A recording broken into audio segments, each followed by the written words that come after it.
Everyone, good evening. আজকে না আমার একটু মোমো খাওয়ার ইচ্ছে হলো।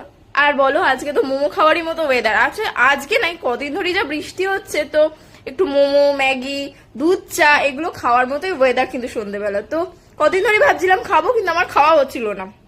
তো আজকে ফাইনালি মোমোটা আনিয়েছি, মোমো খাবো।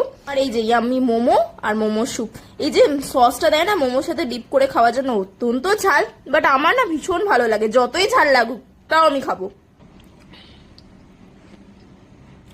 এইবার ফুল টেস্টটা পাওয়া যাবে। এইভাবে মোমো খাওয়ার যে মজাটা, যতই ঝাল লাগুক।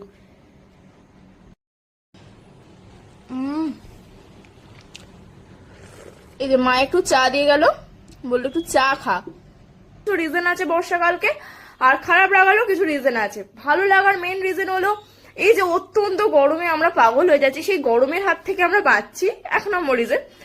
আর কিন্তু অত্যাধিক বৃষ্টি হওয়ার জন্য যে সমস্যাটা হয়, মানে যারা একটু শহরের দিকে থাকো তারা হয়তো এই সমস্যাটা জানো না, কিন্তু আমরা যেহেতু একটু গ্রামের দিকে থাকি তো আমরা জানি কি কি সমস্যা হতে পারে বৃষ্টি হলে। সেটা হলো, প্রথম কথা, বন্যার সম্ভাবনা খুব বেশি বেড়ে যায়। তো আমাদের এখানে, আমাদের বাড়িটা ডোবে না ঠিক কথা, বা আমাদের এদিকটা খুব একটা ক্ষতিগ্রস্ত হয় না, কিন্তু কিছুটা দূরে গেলেই, আমাদের বাড়ির থেকে একটুখানি গেলেই মানে প্রচন্ড পরিমাণে বন্যা হয় আর প্রচুর মানুষ ক্ষতিগ্রস্ত হয়। তো অনেক সময় পশু, মানে গরু থাকে, ছাগল থাকে তাদের বাড়িতে, বা ছোট ছোট বাচ্চা থাকে, তো তাদের জন্য অনেক বেশি সমস্যা। তো কোনো কিছু অতিরিক্ত ভালো নয়, মানে খুব বেশি বৃষ্টিও যেমন ভালো নয়, আবার খুব বেশি মানে রোদও খুব একটা ভালো না, মানে এটা সওয়া যায় না।